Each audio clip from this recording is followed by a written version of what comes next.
uma vez? Não, eu não acho normal. Então nós vamos ficar aqui sim. Aqui na frente da prefeitura, prefeito. Não nos fundos. Porque tu já não nos respeita desse jeito e ainda quer botar nós no fundo da prefeitura. Daqui não saímos. Se um carro de som sair, as nossas vozes vão gritar. E nós não vamos parar.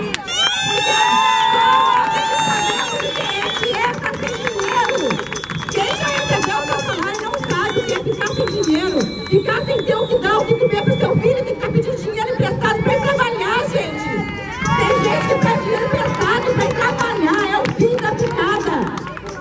Então vocês têm que entender isso.